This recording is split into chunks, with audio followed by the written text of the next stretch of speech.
Bonjour à tous, bonsoir à tous, ravi de vous retrouver pour un nouvel audio. Voilà, que je fais encore une fois spontané, euh,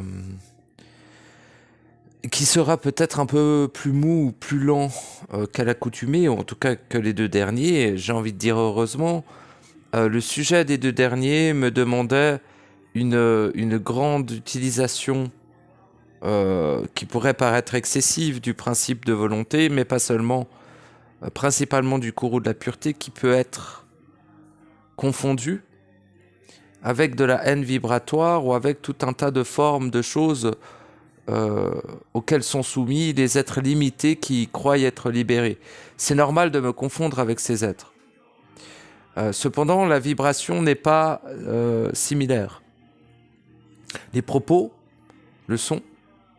La répétitivité, je vais y arriver, l'est probablement. La vibration, non. La violence chez eux est souvent moindre d'ailleurs quand on est sur de la haine vibratoire. La haine vibratoire a des limites, ce qui n'est pas le cas du courroux de la pureté.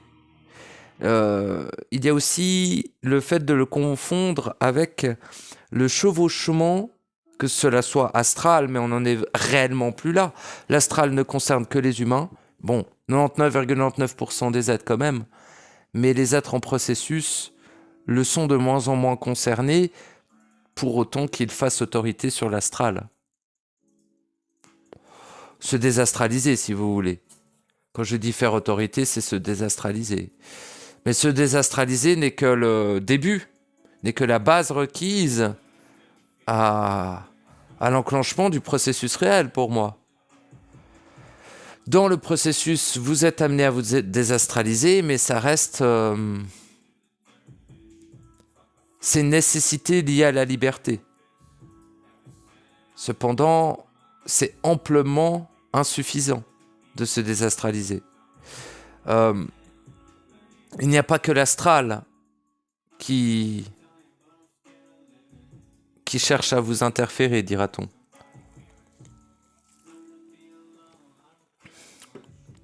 On pourrait considérer, cela dépend ce que l'on entend par astral, encore une fois.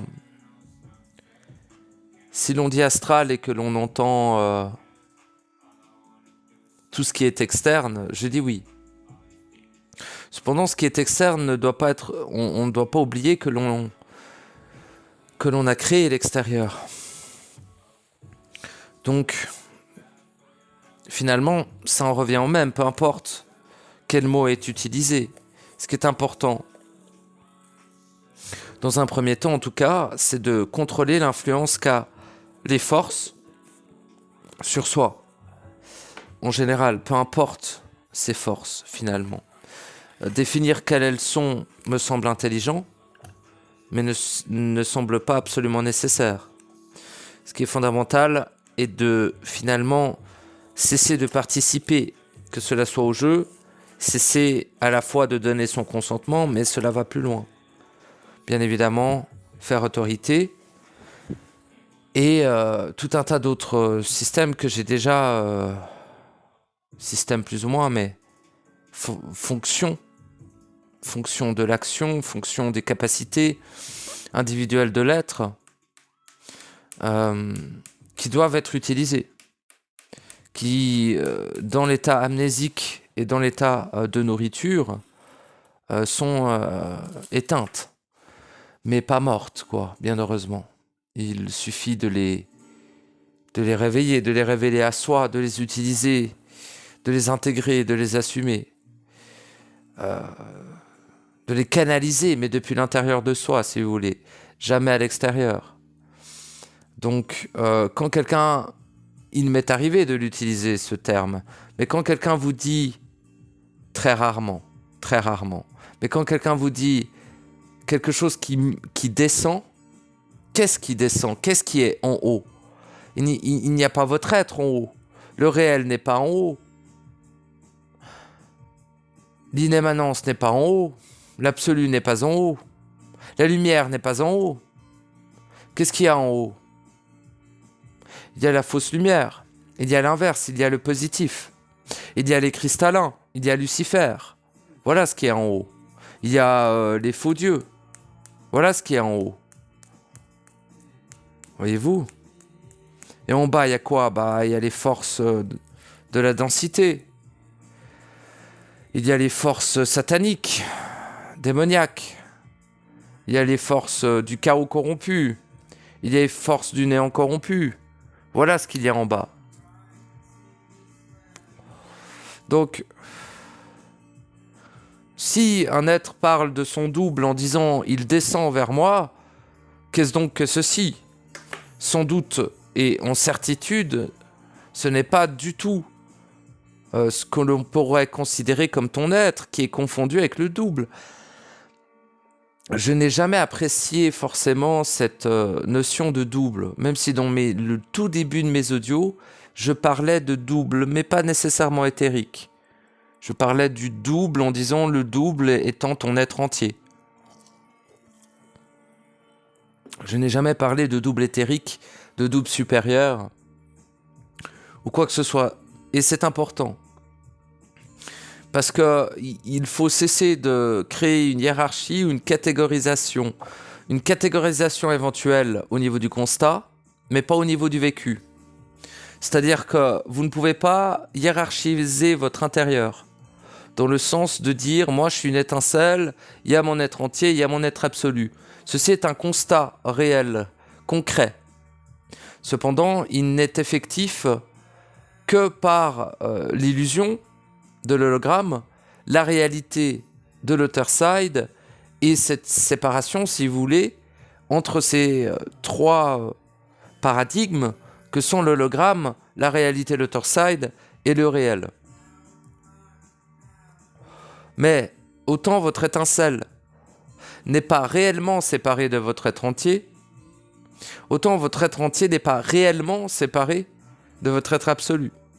Il l'est au niveau de l'illusion, donc au niveau de l'étincelle qui est séparée de l'être entier au niveau de l'illusion, donc de l'hologramme, mais aussi de la réalité de l'Otherside, mais dans le réel, ils sont réunifiés.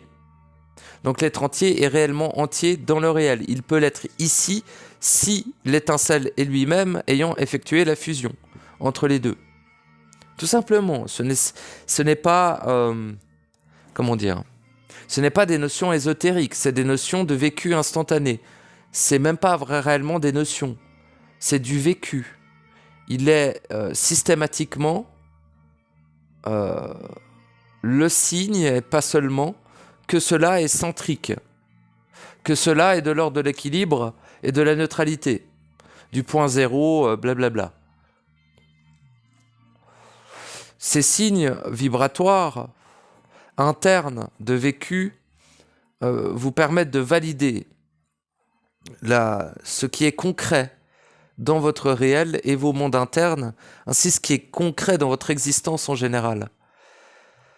Il est absolument fondamental de séparer votre vie holographique, illusoire, inexistante et inutile, où la seule utilité serait de s'en détacher justement, ou l'utilité de la vie holographique serait de permettre un point relais à l'être pour qu'il puisse, depuis ce point centrique qu'est ce plan, parce que ce plan, malgré le fait qu'il est constitué dans un hologramme, il est aussi l'Otherside, et l'Otherside est extrêmement centrique, et nous sommes au point central de l'Otherside, mais nous sommes aussi au point central de la simulation, ce qui fait que cet ensemble fait que nous sommes aussi au point central du réel.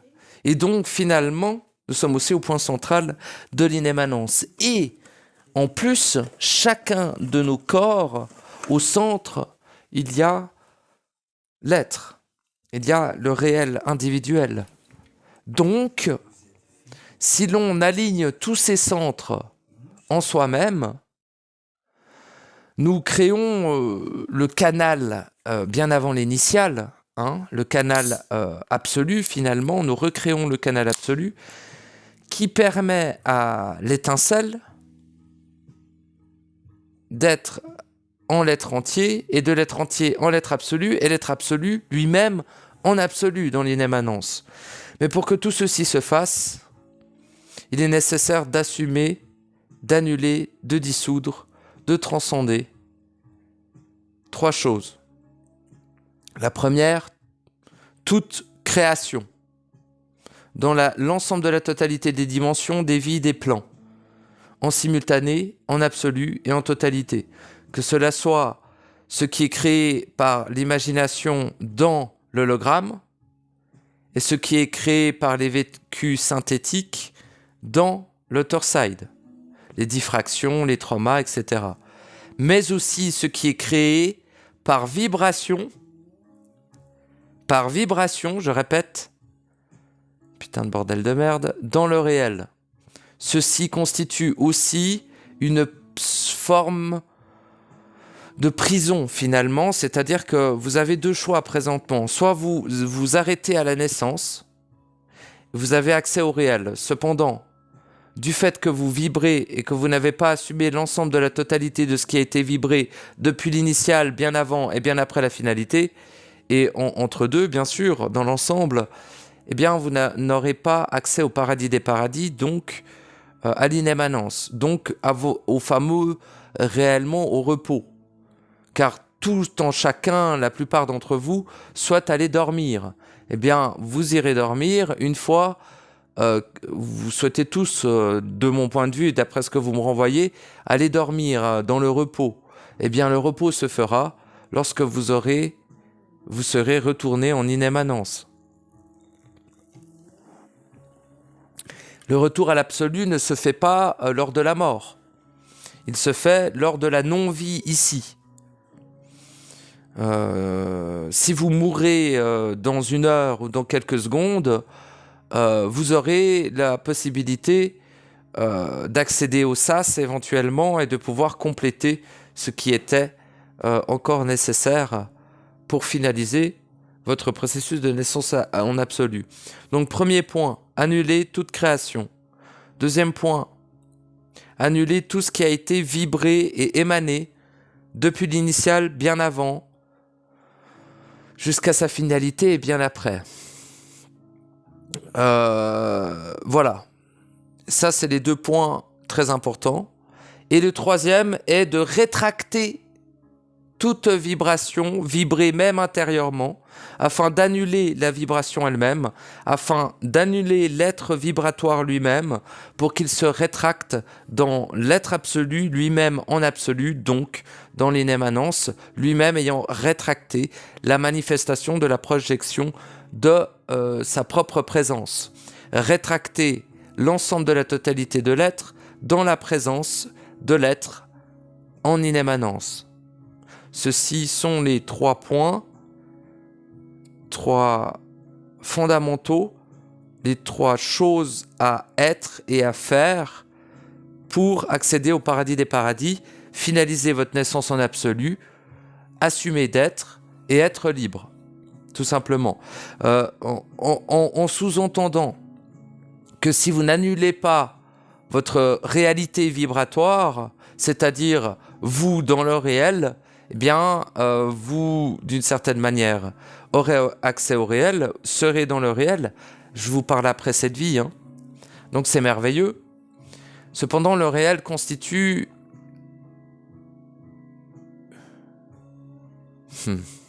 peut constituer, en tout cas, une forme de prison aussi. Dans le sens où c'est la maison, mais c'est pas le paradis des paradis. Pourquoi c'est la maison ? Parce que là-bas, il n'y a pas de corruption, il n'y a pas de temps, il n'y a que la liberté de créer. Cependant, il y a aussi une forme d'obligation de créer, ou en tout cas, une forme de conséquence de créer. L'obligation de créer, ce ne serait pas les bons termes. Ce serait plus, on est beaucoup poussé à créer qu'on est dans le réel, sans que cela soit poussé par des forces, évidemment. Il n'y a aucune force dans le réel. Dans le réel, il n'y a que les êtres. Évidemment. Les êtres pouvant être considérés comme des forces, mais n'ayant pas la même influence que ici. N'étant pas pourvus de la même densité, ni du même rapport à l'espace-temps, vu que l'espace-temps là-bas n'est pas réellement existant, c'est-à-dire qu'il y a un espace infini qui se déroule en infini. Alors, c'est merveilleux, il n'y a aucune limite, donc la liberté totale est possible, pour ça qu'on l'appelle la maison, hein. Le réel n'est pas, comment dire, n'est pas réellement une étape, non, c'est la maison. Ce n'est que pure merveille, ce n'est que pure perfection. Cependant, le fait de créer, le fait de vibrer, amènera nécessairement l'être, à un moment donné, à accumuler. Oui, parce que nous avons cette notion d'accumulation, nous avons ce savoir qui nous pousse à l'exprimer en cet instant, de dire que bien que le réel soit infini, la vibration elle-même, répétée des centaines de milliards de fois, au niveau de création multiple, va créer une forme d'accumulation, bien que non stockée. C'est extrêmement pas évident à vous exprimer, mais si vous voulez, à force, je vais le faire simple, à force de créer dans le réel, à un moment donné, il y a un trop-plein de création.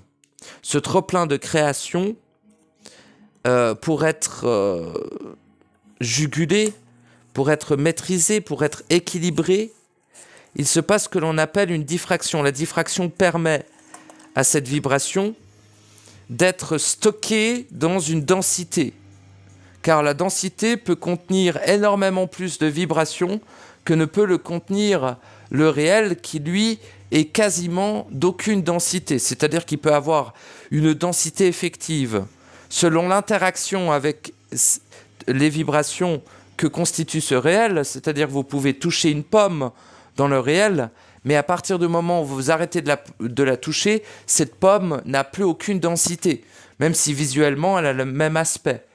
C'est-à-dire que si un être dans le réel n'est pas destiné à toucher quelque chose, il ne la verra pas et il ne la touchera pas.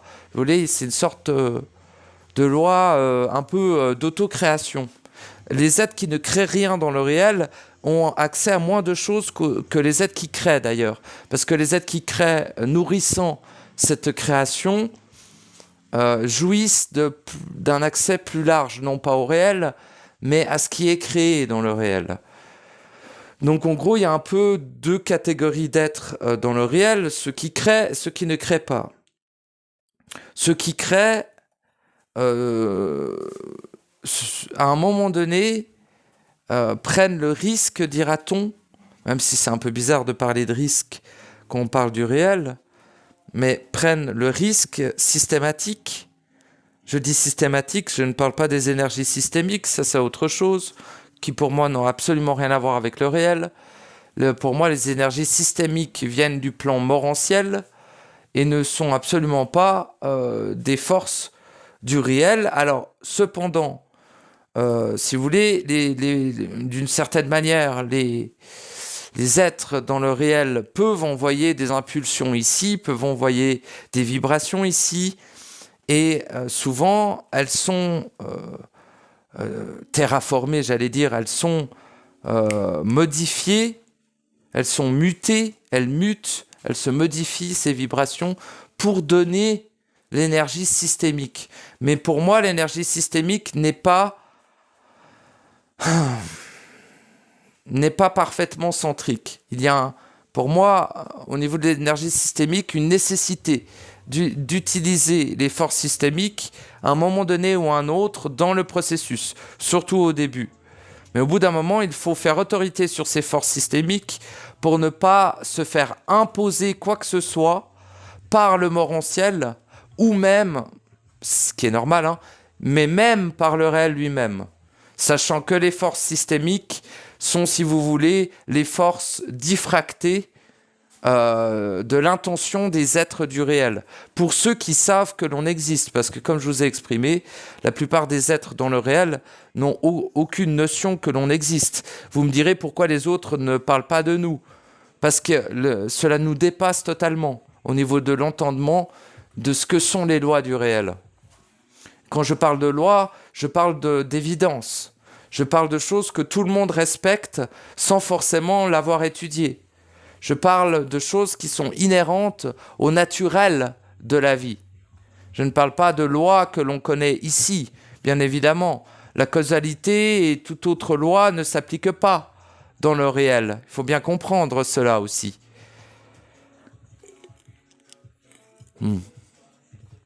Cependant, certaines lois, qui sont surtout liées au fonctionnement et à la résultante de l'interaction entre les principes et les êtres. Ces interactions entre les principes et les êtres, s'ils mènent à une création, cela va automatiquement entrer dans un paradigme, dans le réel lui-même, qui entre sous le joug, entre guillemets, mais en tout cas sous l'autorité de certaines lois, ce que l'on appelle les lois de création. Ces lois de création que je n'ai jamais citées, que personne ne va jamais vous en parler, parce que nous sommes extrêmement amnésiques pour l'instant, et moi-même je reste extrêmement débile et profondément dégénéré comparé à ce que je suis réellement en absolu. Donc ça va être compliqué de vous exprimer ici avec des mots archontiques de la langue humaine dégénérée de vaches laitières, de trouver les mots exacts pour vous exprimer cela. Donc je vous laisserai vous référer à ma vibration qui sera probablement bien plus exacte, impeccable et juste que ne le serait de très longs propos, discours qui n'auront que de réel celui qui le vit réellement. Le reste n'auront aucune utilité à ce genre d'expression, cela me paraît évident. D'ailleurs, me confondre avec un être qui est influencé soit par l'Idris, hein, l'Idris serait, si vous voulez, le double, mais peut-être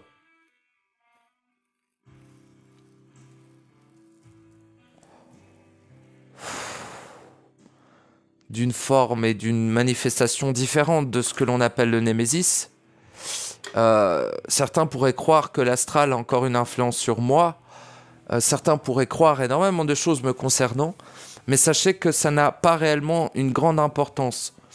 Que je serve les forces ou que je ne les serve pas, réellement, ce qui est important, c'est ce que vous faites de ce qui est exprimé.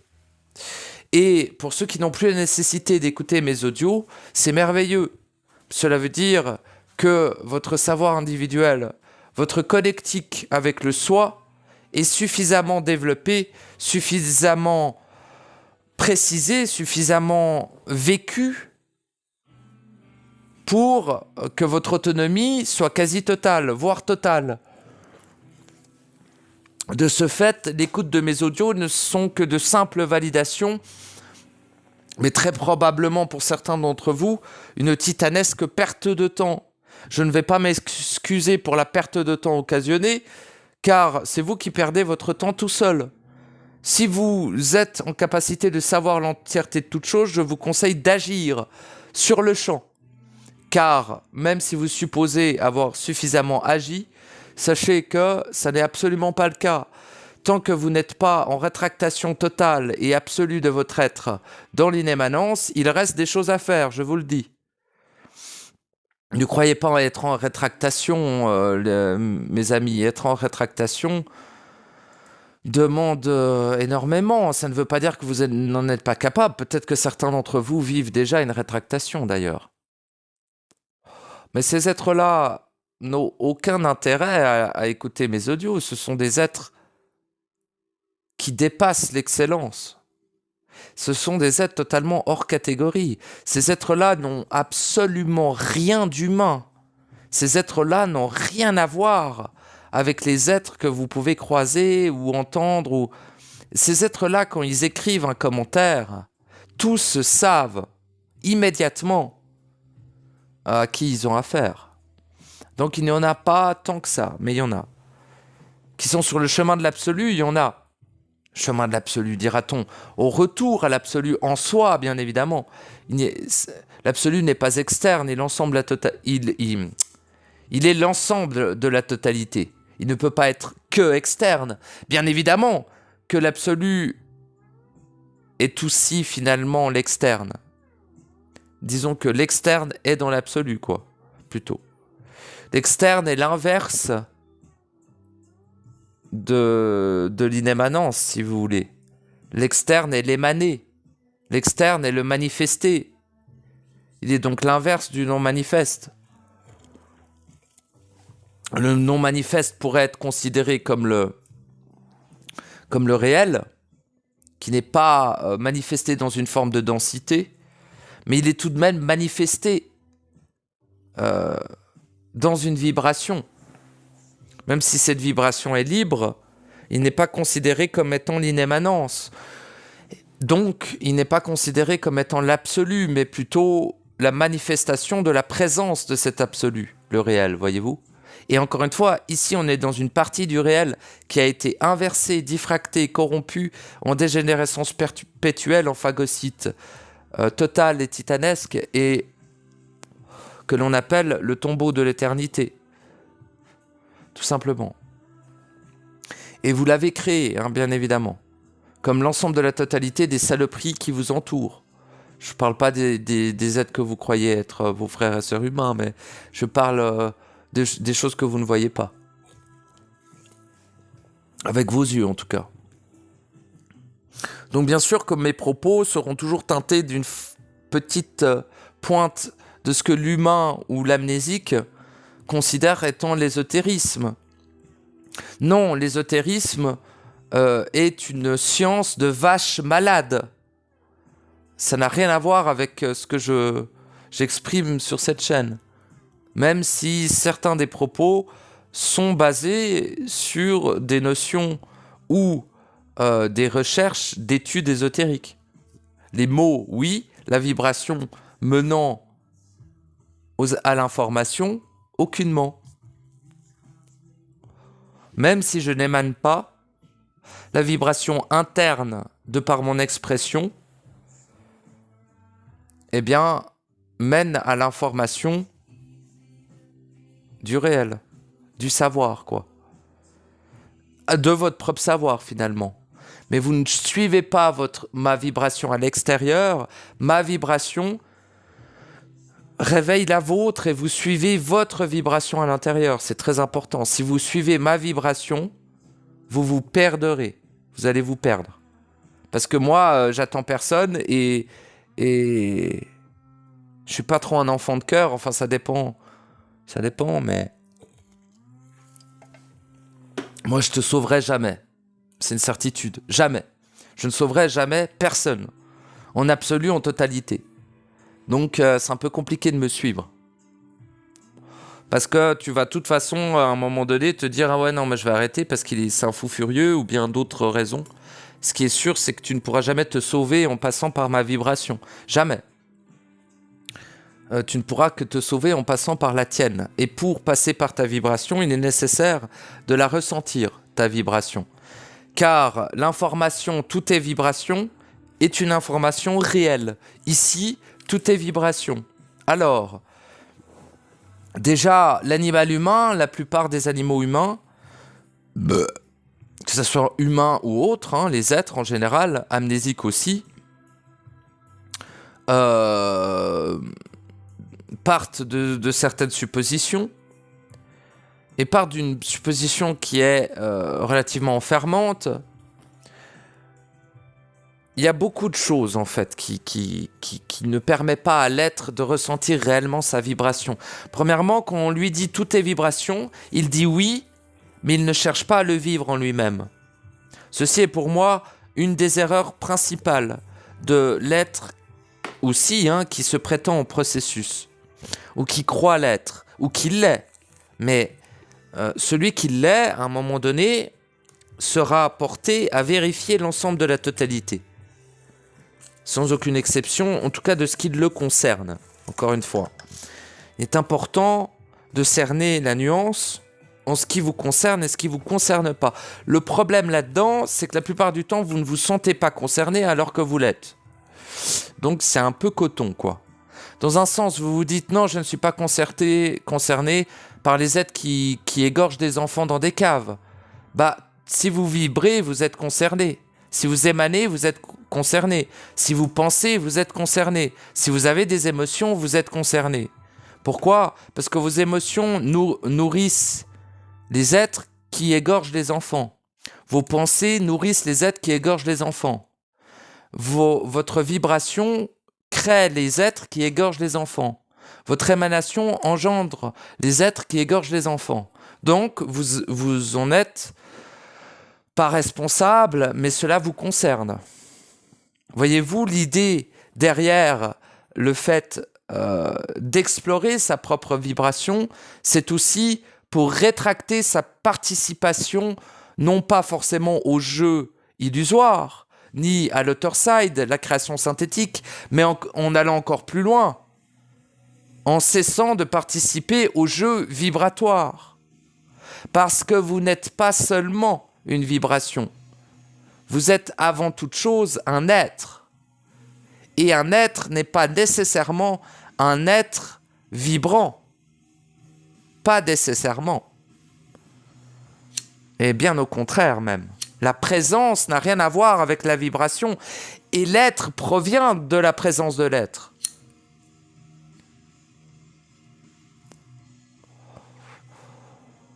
Donc, cessez donc de prétendre être si vous n'avez pas annulé votre propre vibration. Parce que tant que vous vibrez, cela veut dire que vous émanez votre être en dehors de vous. Cela veut dire que vous projetez votre être en dehors de vous. Si vous vibrez. Donc cela veut dire que vous êtes au niveau réel, vous êtes à d'autres niveaux, mais vous n'êtes pas en présence. Et donc, vous n'êtes pas en inémanence, en absolu. Et donc, vous n'êtes pas libre. Parce que soumis par les lois de la manifestation et du non-manifeste dans le réel. Mais dira-t-on plutôt le non-manifeste de l'inémanence. Je considère qu'il y a deux types de non-manifestation. Il y a la non-manifestation dans la forme, il y a la non-manifestation dans la vibration. Deux choses différentes. La vibration n'étant pas constituée de forme, mais étant tout de même manifestée. Voyez-vous ?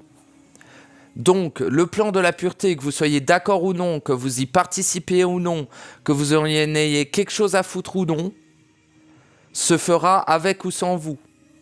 Et le plan de la pureté est d'annuler la création synthétique ici, de rétracter l'ensemble de la totalité de ce qui a été créé, d'annuler l'ensemble de la totalité de ce qui a été créé, et de rétracter l'ensemble de la totalité de la vibration ici dans le réel. Puis, rétracter pour ceux qui le peuvent, le veulent, le désirent et en sont en capacité, de rétracter, d'annuler la vibration et la création du réel pour rétracter l'être en totalité et en absolu.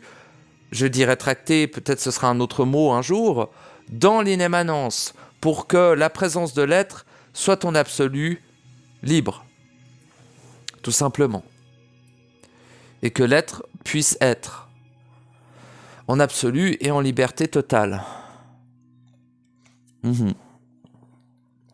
Voilà le plan de la pureté. Et ce plan il est totalement irrémédiable. Aucune force, aucune puissance, ni aucun être ne peut aller à l'encontre de la volonté de la pureté, tout simplement. Car la pureté est ce qui nous constitue tous. Nous sommes tous initialement la pureté, quoi. Si vous voulez. Oui, dans le réel, nous sommes un unique. Oui, en naissant et en revenant dans le réel, nous devenons un unique parmi les uniques. Mais les uniques proviennent de la pureté. On dit la pureté pour qu'on trouve un mot, qu'on se comprenne, mais elle n'est ni féminine ni masculine, bien évidemment. Hein. Oh là là, il n'y a pas besoin de le préciser normalement. Seigneur Jésus. Essaye, hein. Essaye. Bah, on est gorgeur d'enfants, il se pose bien, lui. Hein.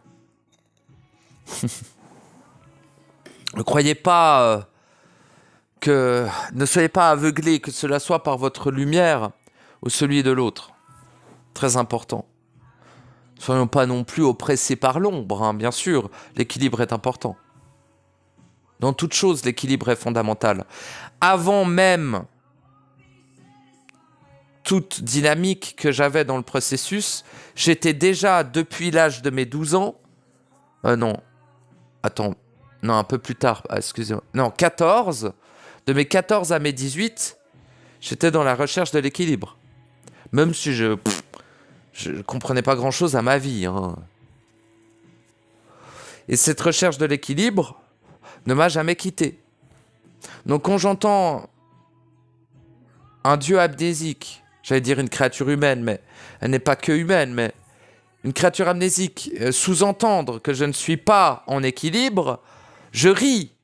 Parce que à chaque instant de mon processus, une des seules choses que j'avais à l'esprit était l'équilibre entre les principes, l'équilibre entre mon réel et mon illusion, l'équilibre entre mon personnage et mon être, l'équilibre entre l'étincelle et mon être, l'équilibre entre les principes, l'équilibre, bordel de merde, et ma voile, mon drapeau.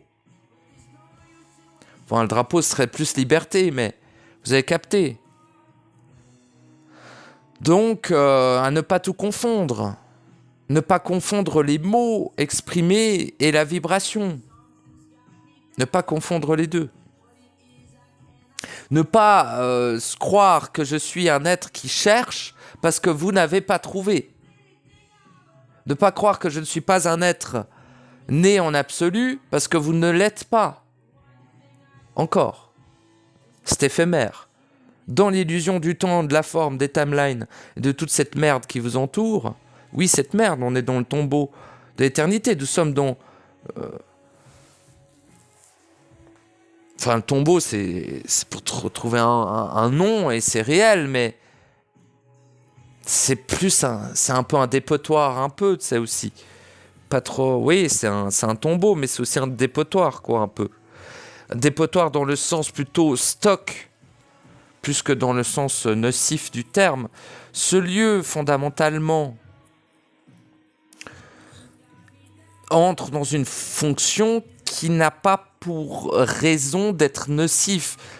La nocivité est bien plus de l'ordre de l'ingérence de la puissance que de ce lieu.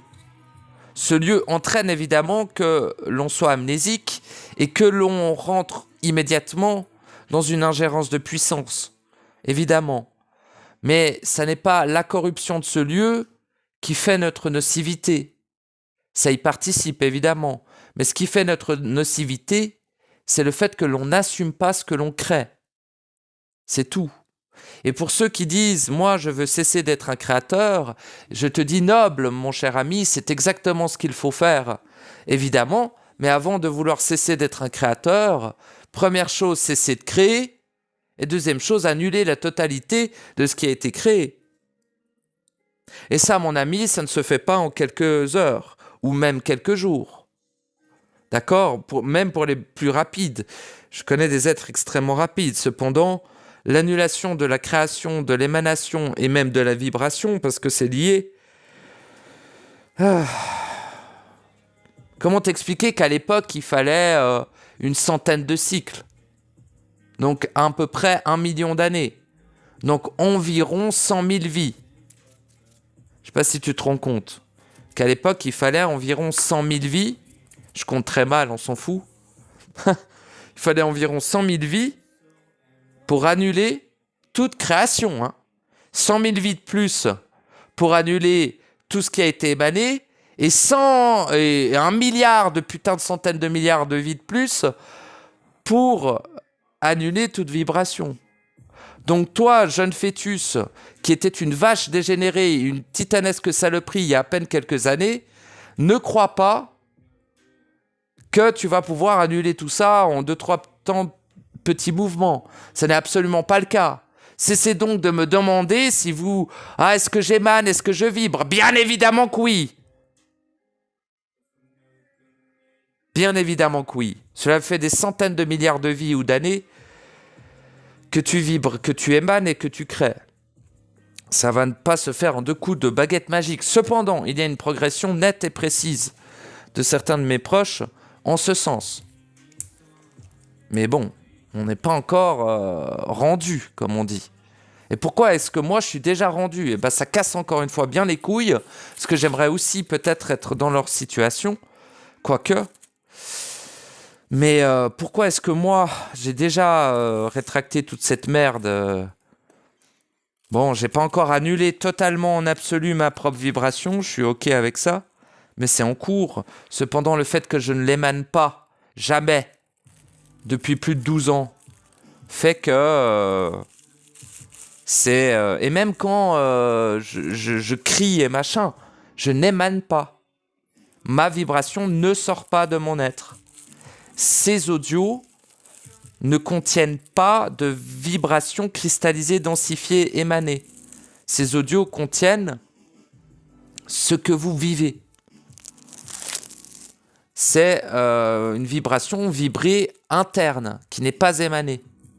Seuls les êtres qui sont en capacité de le vivre pourront le vibrer, si vous voulez. En fait, c'est vous qui vibrez, c'est pas moi, quand vous écoutez mes audios.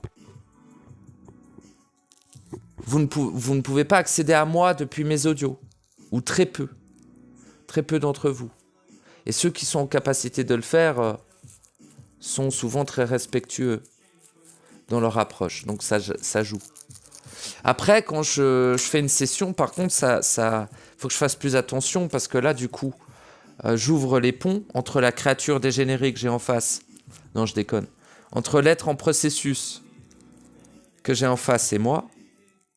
Et il faut que je sois un peu prudent, parce que certains êtres en processus ne sont pas encore rendus, comme on dit, ou pas suffisamment pour maîtriser leur némésis. Donc je dois être un peu prudent quand je fais des soutiens, quoi. Sur la chaîne, ça va, tu sais. À l'époque, je prenais beaucoup plus cher quand je faisais les audios.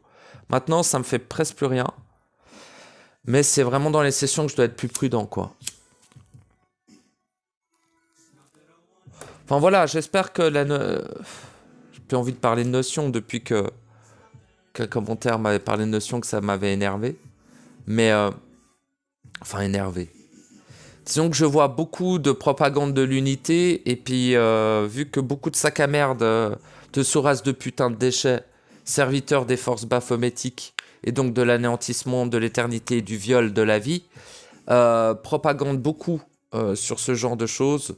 Ah, moi, je ne me pose plus de questions. Ferme ta gueule, Soras de putain de déchets d'esclaves. Après, ils disent quoi encore, ces putains de Soras? Je ne sais pas. Soras, pourquoi? Parce que déjection d'eux-mêmes. Pourquoi? Parce que finalement, ils ne s'écoutent pas. Un être qui s'écoute cherchera à se savoir. Un être qui cherche à se savoir est quelqu'un qui se pose des questions. Quelqu'un qui s'est répondu est quelqu'un d'accompli, mais quelqu'un d'accompli va, d'une certaine manière, aller vers davantage en lui. Et ce davantage en lui va le mener forcément à valider certaines étapes. En validant ces étapes, cet être est donc bien plus manifesté en lui-même. De ce fait, cet être est bien plus proche de lui-même, et automatiquement, cet être ne peut pas, je ne sais pas comment exprimer ça, ne peut pas exprimer les choses de la même manière que les êtres dans l'unité. Ce n'est pas possible. C'est un être qui serait uniquement dans le rapport à l'unicité. Car c'est un être individuel. Ce n'est pas un être qui...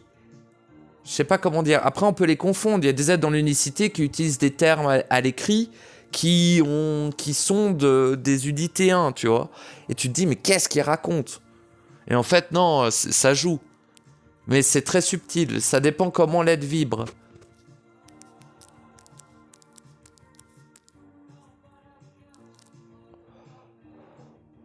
Il y a plein de choses qui sont de l'ordre du ressenti, quoi. Beaucoup. Donc, ressenti vibratoire, certes, mais à un moment donné, un ressenti un peu plus profond dit ressenti de présence.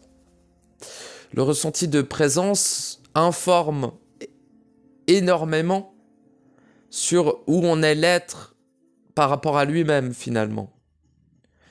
Donc, c'est plus en plus ce ressenti-là qui m'est utile pour savoir à qui j'ai affaire quand un être m'adresse la parole ou tente de rentrer en communication avec moi, quoi. Enfin, blablabla. Bon, je vais m'arrêter de parler. Je vous remercie de m'avoir écouté. Je voulais rappeler l'importance des 3 piliers, hein, que sont les 3 piliers de la finalisation du processus de naissance en absolu. Premier, assumer l'entièreté de la totalité, de l'ensemble de la totalité de l'ensemble, de l'entièreté de l'absolu, de la création, de sa création individuelle. Deuxième pilier, assumer l'entièreté de la totalité, de l'entièreté de la totalité de l'ensemble de l'absolu, de ce qui a été émané, de ce qui a été vibré. Troisième pilier, rétracter l'ensemble de la totalité de tout ceci, une fois assumé, dissous, annulé, rétracter tout ceci dans le centre, l'inémanence. Voilà les 3 piliers de la finalisation du processus absolu, du processus de naissance de l'être absolu. Vous. La nécessité d'assumer d'être. Ces 3 piliers sont les piliers de ce qui permet d'assumer d'être et donc de valider la 3e phase de la validation de la naissance de l'être absolu. C'est tout. C'est ainsi. Et peu importe où vous en êtes dans le processus, à un moment donné, vous serez rendu à cela. Et lorsque vous serez rendu à cela, cet audio vous sera peut-être utile. Voilà, des gros bisous, merci de m'avoir écouté.